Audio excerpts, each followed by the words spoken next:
Relax, sit back as we fill your mind with spooky true crime stories of the deranged, unhinged, and absolute pure evil murders that will blow your mind. Some places we will visit to show you around and educate you on the history. Other times we will bring you to the paranormal because the dead never lie silent for too long. Be the last time anybody sees us alive. I don't know where she has us, but we're gonna get something filled. Hello? Chino, there is a beehive over there. Do you see that in the hole? Buckle up, Buttercup. Welcome to 50 States of Madness. Welcome to 50 States of Madness. Hi. Hello. Hello, everyone. Thanks for coming back. Once again, I'm Gina. I'm Shannon. Hope you're having a good weekend. Well, it's a weekend for us. It's almost over. It's Sunday. Yes. And normally we record on Fridays, just so everybody knows. We normally come on together on Fridays, but it's been kind of like wacky, our schedule. Yeah. Yeah. I never really have things to do, but I did. I had some plans on Friday. So, so I wasn't available. That's okay. I had some plans.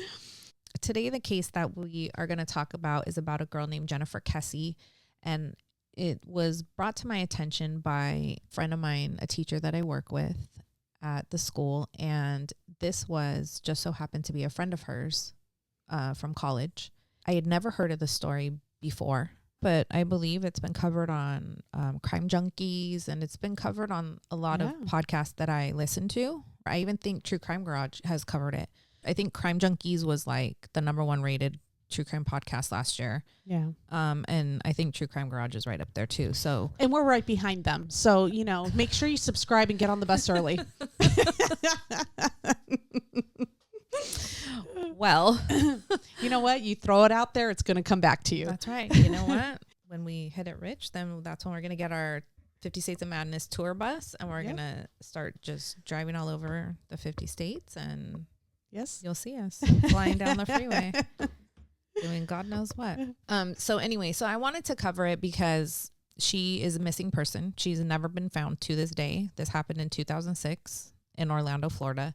I mean, first of all, as a parent, I can't imagine having no answers. And as you'll see when we talk about the case, there's certain things that happen that just make you think, like, why do these things happen this way, where the person that we think might be responsible for her abduction is just getting away with this like so easily. Like, things just worked out really well. It surprises me how many people go missing and how we can't find them, how they just kind of basically disappear off the face of the earth. Yeah. I'd be devastated if one of my kids just all of a sudden, I have no idea where my children are. And no answers. That's the thing. Like, that's the worst thing of it all, is just not having answers and not knowing what happened, where it happened, and never finding a body. That's a huge thing. That's what I'm saying. Like, they just up and vanish. Yeah. Yeah. And no one's responsible for it. I'm not going to say anything bad about police. I think they have a really tough job. When I was a hairdresser, not that I'm comparing, but we didn't learn our profession until you were out there in the trenches. Absolutely. Yeah. Like, you don't learn it in school. No, so I think a lot of these, with most jobs. Yeah. So sometimes you get these investigators who are new or maybe don't have a lot of experience because a lot of this doesn't happen in their town. I don't know, but things get bumbled and botched. I don't know where it went wrong in this one. But and we've seen a lot of cases like that we've covered, that just, crime scenes are contaminated and, just certain things like that. And unfortunately, you can't go back and fix that or change that. Once it's done, it's done. If you don't capture it when it happened and you don't get those clues when it happened, it's gone. They watch Dexter and know that. Like, I'm literally on an She's episode. on a Dexter kick, if you can tell. Literally watched an episode where they needed to go back to the crime scene to gather more evidence, and it was contaminated and they couldn't grab any more evidence. Like, you just can't go back and get stuff that's lost. Yeah. You have to get it immediately. So it's a sad, unfortunate story, but I did want to cover it because my friend Erin at work was friends with this girl, and you never know who knows who. And I always have like hope that maybe somebody will know something that sees this. So Jennifer Kesse was known as a fun-loving, responsible, and career-minded young woman. She was born on May 20th, 1981 to her parents, Drew and Joyce, in New Jersey. She had a younger brother named Logan, and the Kesse family moved to Florida when Logan and Jennifer were a bit older. Many of Jennifer's friends described her as an incredibly loyal friend who would drop everything to support her friends. Jennifer attended the University of Central Florida and was living in Orlando. She had majored in finance and was offered a job as a project manager at a timeshare company where she had previously interned. Jennifer was thrilled to receive the job and within her first year was given 3 different promotions. This gave her the means to purchase a brand new condominium at a place called Mosaic at Millennia at only 24 years old. That's a huge thing. Yeah, for any state to be able to purchase a I mean, home. never would happen in California. But, No. But at 24 years old, that's a huge accomplishment. oh yeah. So the condo was located in a safe gated community with a security guard, which made her parents more comfortable with her living alone. And I think that her parents had a fear for her safety also because I believe that the family's home had been broken into just prior to this. So obviously that being fresh in your mind, I think that's something that you, especially your daughter's living by herself, that's something that you obviously would worry about. So What a false sense of security, though, it gives you to live in a gated community. Oh, yeah. Yeah. Clearly. Yeah. And I was going to say, too, because a lot of times these gated communities, because they're trying to sell or to lease or whatever the reason, 9 to 5, the gates are open, or 8 to 5 Right. when the leasing company's open. Right. So living in a gated community is not doesn't really mean any that you're safe or exactly. secure. Exactly. You know, people can come and go as they please, all day long. And it looked like it was quite a large place. So, and it was a new build, right? Yes. So it was under construction. There were, I believe, more vacant condos than actually were being lived in at the time. There were a lot of them still under construction. So there were construction crews there constantly. The weekend before Jennifer vanished, she vacationed with her boyfriend, Rob Allen, in St. Croix in the U.S. Virgin Islands. While she was gone, her brother and some of his friends, including an ex, stayed in her apartment. Her brother's friend left his work phone in the apartment, and Jennifer's brother asked her to mail it to him when she returned to the apartment. Jennifer planned to mail the phone from work the next morning. Returning on Sunday, she spent that night at her boyfriend's home, then drove straight to work on Monday morning, January 23rd. Her boyfriend lived about 3 hours from her. So when they returned, they went to his place and she just went straight from his place to work. Jennifer last spoke to her parents on January 23rd, 2006, around 10 p.m. Jennifer spoke to her parents and her boyfriend while at her condo. It was common for Jennifer to call or text her boyfriend as she was leaving for work in the morning, but no message came in on January 24th. When she spoke to her boyfriend the last time, I believe that they didn't have an argument, but they were kind of speaking about the fact that they lived 3 hours away from each other and maybe like, how are we going to continue to do this with so much distance between us? Didn't sound like an argument. They just were kind of like, what are we going to do? Yeah. Like, where do we go from here? So when January 24th came, Monday morning, he didn't get a call. He didn't get a voicemail from her. So he was concerned. So he made several attempts to contact her, but his texts went unreturned and his phone calls went straight to voicemail. The next morning, Jennifer did not show up to work, which was incredibly out of character for her. Jennifer was not the type of person to be late for work or skip work altogether, especially without communicating with her office.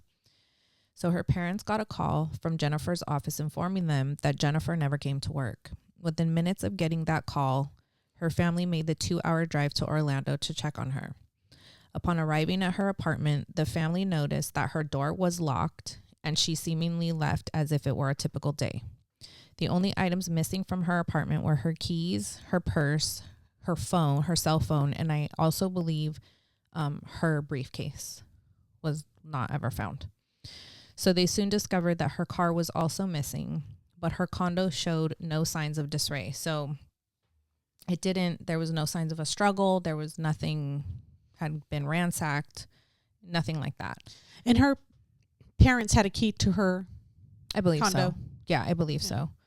So they found a damp towel suggesting that she had showered that morning before work, clothes laid out on her bed, a pair of pajamas on the floor, and some makeup on the counter. What's more is a particular pair of pumps that Jennifer was excited to wear were missing from her closet that morning. All of this evidence seemed to indicate that Jennifer had left for work as usual. So this is just like stuff that I gathered from a bunch of different podcasts that I listened to and different online sources. But this kind of stuck out to me, and it could be anything, but it's just something that kind of like was like a little confusing. So it says that they found a damp towel, you know, like she took a shower. Like she took a shower, and they're saying that she left for work per usual, but there were clothes laid out on her bed. Yeah, why wasn't she in the clothes? Yeah. That were laid out so, for her to go to work, but her pumps were missing. Her pumps were missing, and her pajamas were on the floor. So it wouldn't be her pajamas that were laid out. So I'm just curious, like what clothes were, you know, I don't know. And it could have been anything. She had just come home. You know, she could have been taking clothes out of a suitcase, unpacking, or doing laundry. Who knows? But that was just kind of like a little red flag to me. Like, yeah, when you say that clothes are laid out on a bed, you're assuming that those are the clothes that you're going to wear, that you're getting ready to put on. So that evening, she was reported missing. So 2 days after Jennifer vanished, investigators received a phone call from somebody who had seen a photo of her car on the news and thought that it looked a lot like one parked outside their apartment complex, which was roughly 1 mile from Mosaic at Millennia, which is where she lived. It was indeed the car in question, a black 2004 Chevy Malibu. The seat was pushed back farther than Jennifer would have had the seat. She was 5'8", and so the seat was pushed back further for somebody taller than 5'8", which to me would say, okay, it's a man. Yeah, to me too. That's what I would assume. But I do have a friend that's 6 feet tall. That's a female too. So yeah, you know, you don't know. And to me, everybody's tall. When you're 5'1", 5'2", everybody's tall. So everybody's really tall. Yeah, exactly. A lot taller than you. I'm always looking up to everybody. So upon analyzing the car at the police crime lab, 2 pieces of physical evidence were recovered. A small amount of DNA and a latent print deemed too minuscule to lead any helpful information. A DVD player remained in the back seat of the car. Jennifer's personal belongings, cell phone, and purse have never been located to this day, but her bank account has still had no activity. So from that time on, no activity in her bank accounts. So police don't believe that robbery was a motive, which I think so, especially because there was no signs of that in her apartment either. While the lack of physical evidence from the car was frustrating, the video footage captured from the apartment complex was just as disappointing for detectives. Investigators found surveillance footage of an unknown individual parking Jennifer's car. According to the timestamp, the individual drove into the parking lot around 12 p.m. the day that Jennifer disappeared and sat in her car for about 30 seconds. Ooh, enough time to wipe it down. And they believe that that's really what they were doing. Yeah. I should be a detective. Before exiting the car and walking away. But any physical characteristics of the suspect are almost entirely obscured by the apartment's gate. The cameras were designed to capture images just once every 3 seconds as opposed to continuously. And it just so happened that at each interval, the person of interest's face was concealed by a different gate post. That is so frustrating. When I saw the video, and we'll put the video in here so you guys can see what it looks like, but that's when I say, like, the luck that this person had, because I feel like you couldn't have done that if you tried. No, like if you were trying to time it out, you probably wouldn't have been able to do it. So, yeah. So for people that are just listening and not watching, it would be as if you had two metal posts that were a few feet apart, and the camera captures a picture of this person behind one pole, and then nothing as they're walking, and then it captures again behind the second pole, and you literally can see like a little bit of this person's foot, their hair, their head as they're walking. And I've been kind of going down the Reddit rabbit hole on this. I did too. A lot of people say that it looks like this person is wearing a Cheesecake Factory uniform, like what their uniforms looked like back in the day. I read painter uniform. Oh, really? Yeah, I went down a rabbit hole where it was saying, it said it looked like a painter's like overalls and outfit, like, you know, the white pants and the painter outfit. And they were saying that maybe because of the construction crew that was there. Yeah. But you got Cheesecake Factory. Yeah, they were saying like the cooks or something wore that.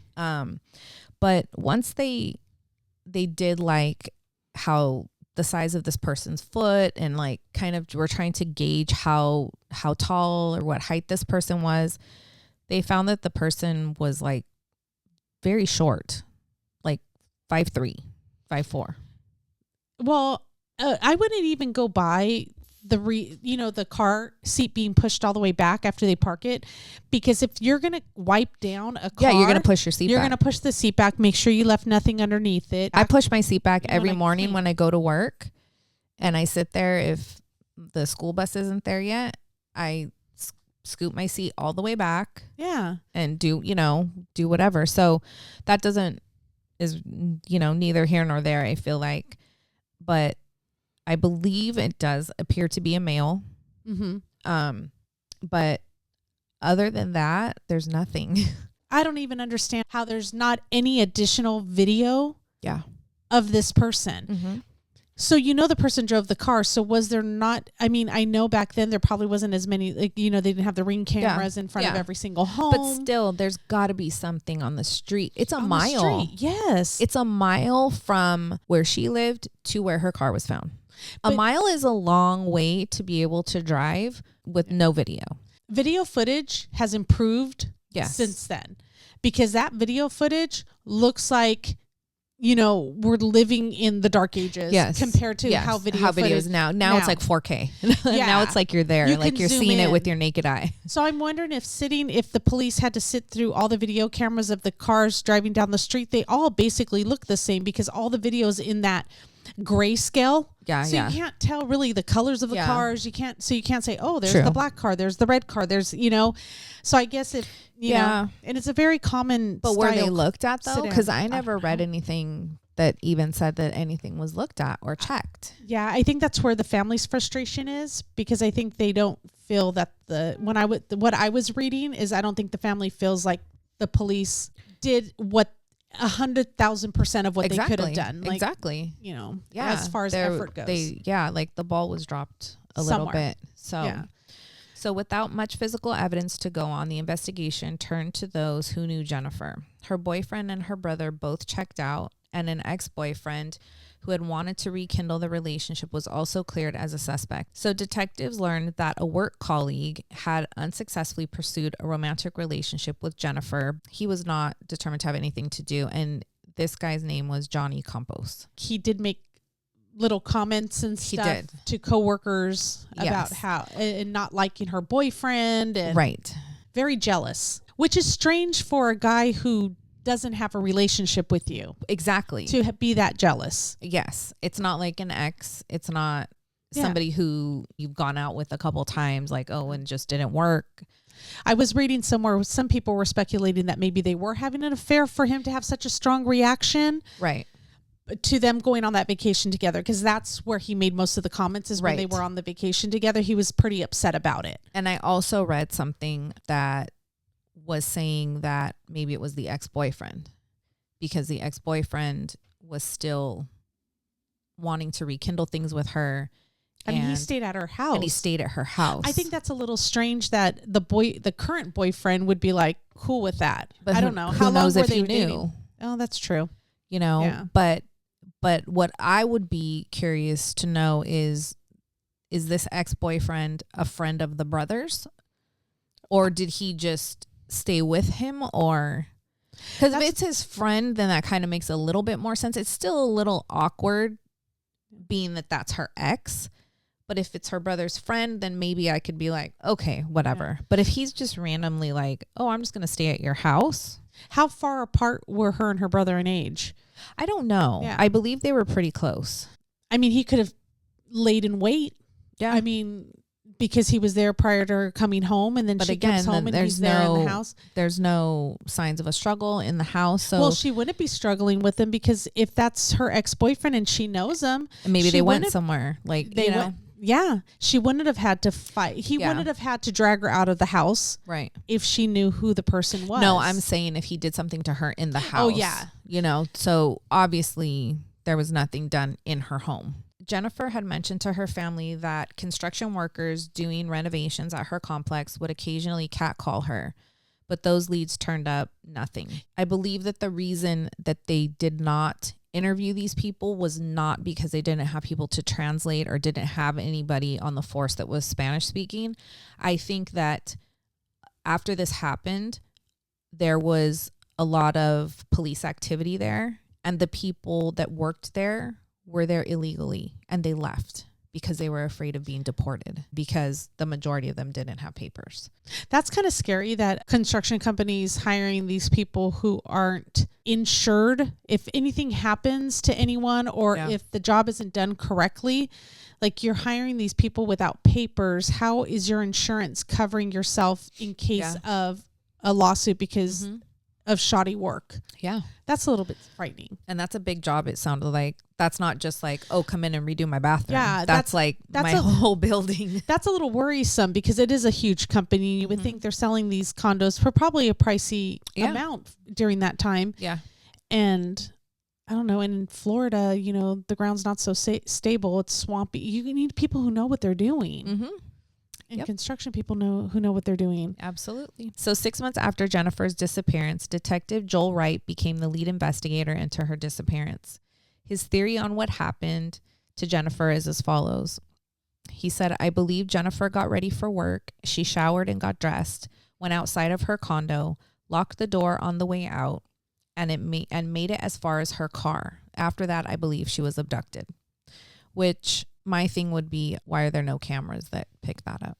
There was a camera in the one that picked up her car being dropped off. So I'm going to guess that the other one didn't have cameras up yet. Or maybe because it was so new. Maybe they didn't have them up yet. You would think that being a gated community, that would be the first thing that would go in. Yeah. So, but again, I don't know.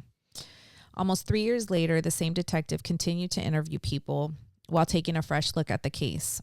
A former housekeeper of the condo complex explained to him that the unknown individual on the surveillance footage looked a lot like someone named Chino because of his hair, clothing, and the way that he walked. While looking further into Chino, investigators learned that he was a former maintenance worker at Jennifer's condo complex. He had done some work inside Jennifer's condo the week prior to her disappearance. He was serving time in prison for a statutory rape charge when investigators were able to track him down. When interviewed by detectives, he stated that he did not know anything regarding Jennifer's disappearance, and he later passed a polygraph. My thing is, I have a lot of issues with polygraph tests because if they're not going to be admissible in court, why are we doing them? Yeah, they're not reliable. And the thing is I feel like when it gives a false positive that somebody's lying, detectives zero in on that person when it's not. Yeah.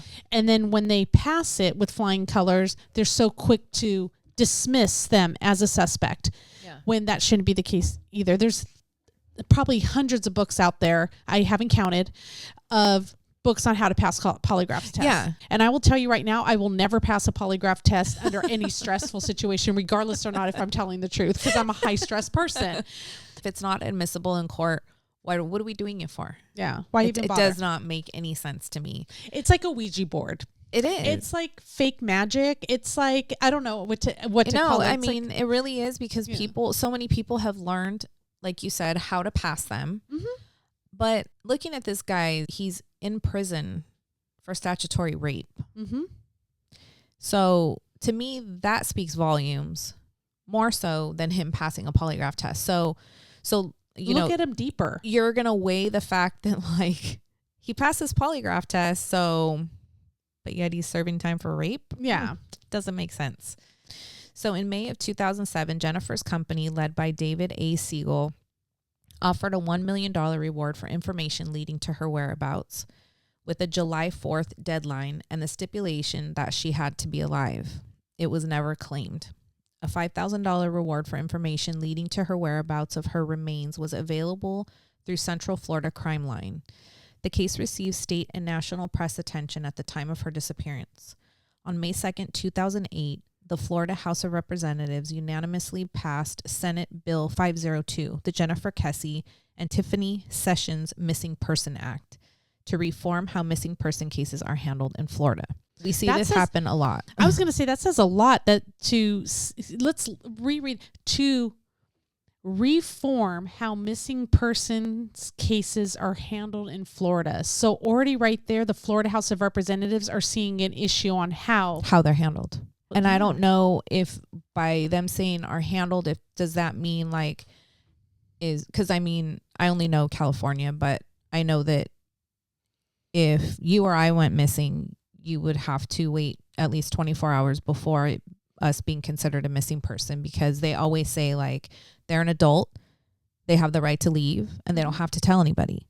Is it? I thought it was 48 hours. I think it's 24. Oh, in California? I think it's 24. But regardless, that's a long time. Oh, yeah. That is a very, very long time. And we know from the show, The First 48 Hours, you already knocked off 24 of those, half that time. And I do get the other side of it, though, when you look at people who, quote unquote, go missing for attention purposes, and, you have runaways and you do all that. So I get that that's a lot of manpower that you're using when you necessarily don't really need to be. But then you look at these cases where it's like, if something would have been done sooner, would we have found her? Yeah. So I don't know what they really mean by cases are handled. Yeah. And at what point are they considered a missing person? Mm-hmm. Well, and I see it as they're naming it after two missing persons. I haven't really looked into the Tiffany Sessions. Yeah. But there had to have been something that went wrong in both their cases in order for them to actually highlight their two names. Yes, absolutely. Yeah. So as of June 10th, 2010, the FBI has taken the case over from the Orlando Police Department. It did so at the urging of Police Chief Val Demings. The latest search for her took place in February 2014, and investigators continue to receive and pursue leads. That's a hard thing, too, because, I can't imagine how many leads must come in all the time, and to have to sort through all of those, and that takes time, too. Oh, yeah. That takes a lot of manpower. So in 2018, the Kesse family sued the Orlando Police Department for more information into Jennifer's disappearance. Jennifer's uncle, Bill Gilmore, said the department initially claimed that there wasn't any evidence or nothing of consequence with her car. But after my sister and brother sued them and got the records from the Orlando Police Department and had their own team comb through the records, some 15 to 18,000 records, it said that they collected in the car DNA. They collected DNA in the car, yeah. Which they originally said that they did not. That is... So they did collect DNA in the car, in the vehicle. Have they ran that DNA? I believe that that's what they are hoping now in present day to do. I do think they have a GoFundMe account. If you go on Facebook too, they have an account there that's like Find Jennifer Kesse, and you can click on a link to help donate to some of the costs, because it can be very costly to run pricey, your own test. Sure. Her uncle wrote a book about her case. Yes. So he's actually looked into it, and they've hired a private investigator, and that's who's helping them with all this stuff. So that costs a lot of money. And mind you, this is almost 20 years later. Like, it's just crazy to me how many of these cases that are in like the 20 and 30 year mark that they've been cold cases and nothing. Yeah. Like, I just can't, I don't know. But to me, it's a little disturbing that if they've collected DNA, that should have been, well, maybe not 20 years ago. The authorities are saying the reason that these things were not turned over to the parents is because they did not want word out there of certain things, which, again, I understand. Because if they interview somebody that says something that hasn't been released to the public, then Yes. And I get those things too. But again, put yourself in her parents' shoes. And all these years you're asking questions and nothing. Yeah. You know what? I don't, maybe things need to change, but maybe there could be something where families can sign a non-closure, non-disclosure agreement with the police departments out there, so that there's got to be a maybe way. they would feel more secure and like, okay, we're meeting here. You got to sign this NDA because you can't release it. Because if you just keep saying like nothing's being done, nothing, that could really mess with somebody. Oh yeah, definitely. You're sitting there thinking they're not doing anything when maybe in the background they are, but I think there's got to be a way. But you need that reassurance as a parent or a family member. Yeah, there's got to be a way to give that information. Being done. Yes. Absolutely. Yeah. So police also turned over photos of Jennifer's vehicle that the family had not seen before. The images reportedly showed dust from construction and signs of a struggle on the hood of her car. We were never aware of that either. So it's just disheartening, Gilmore said. Again, I go back to there's no cameras. If something would have been caught, nobody saw anything. Like, this is broad daylight, people. If she was abducted in the morning. Right. So if there's signs of a struggle on her car, and like, were the people around there questioned, the people that live there, she wasn't the only person living there. Yeah. I know that not everything was filled. There were vacancies, but she wasn't the only being that lived there. Yeah. So were all those people questioned? I'm going back to thinking about what was left in the apartment, and she got home. She went straight to work that day, but that night she got home and spoke to her boyfriend at 10 p.m. at night. Yeah. Who knows what she did afterwards? If her favorite pumps that she were excited about wearing, maybe she went out that night. Maybe she did have a date with the ex-boyfriend. Maybe, she did meet up with somebody, and it could have happened at night. I think that the reason they're feeling that it happened in the morning is because of like the wet towel and because it was still wet. Because it was still wet and stuff like that. I don't know. Yeah, your towel could still be wet if it was late at night. Who knows? If she talked to them at 10 o'clock, and then the chances of her going out after just coming back from vacation, and I'm sure she wasn't gonna hit up the local club, but who knows, Well, just who knows who she was planning on meeting, because we don't have her phone. Yeah, you don't know. So, and were her phone records looked at? And the last person she talked to, was that verified? I believe that was verified. Okay. And in 2020, Drew Kesse, her father, said that he believed that she was a victim of human trafficking, which really makes me sad. In 2022, he accused the Orlando Police Department of negligence and incompetence in the investigation into her disappearance. Drew also said, "Now imagine over that time fighting for unredacted copies with the city's lawyers and trying to have our private investigators find Jennifer from all those files. Then finding out that the lead detective on Jennifer's case did not write a single report or document since 2010. 12 years. Nothing. Not even like, okay, we followed up with this lead. They're not even tracking the leads, because that would really help if you knew who they've already spoken to. Yep. Were they even doing anything in those 12 years? Because to me, it looks like they weren't even doing anything for 12 years. It just sat in a box. Yeah. He said, "We firmly believe the department's negligence and lack of competency cost Jennifer the chance to be found," which I 1,000% agree with. Oh, yeah. Because, again, we've had people found how many years later? So what, after 6 years, you just give up? Yeah. In November 2022, the Florida Department of Law Enforcement took over the investigation. The Kesse family hopes this will lead to further DNA testing and a break in the case. So that's, November of 2022. And I think that that's where they're still at as of today. Every year that the family posts an anniversary tribute to the day she went missing to remind people that she's still out there and they're still looking for her and they still want her to be found. Yeah. So if you guys want to go out and check that out, if you feel like helping out the family in their investigation, we'll put all the links in the show notes for the GoFundMe and absolutely. And if you know anything about this case, we can also put up a phone number for the crime tip line and all of that. Since we started doing this, how many people we know who have lost people to violence? Like, you know, because we really don't talk about it, but since we've been doing this podcast, you know, people reach out to us. And like you said, your coworker at work, she went to school with her. The other case that was given to us about Erica Alonso in the South Orange County area, it's based on, you know, people knowing the family.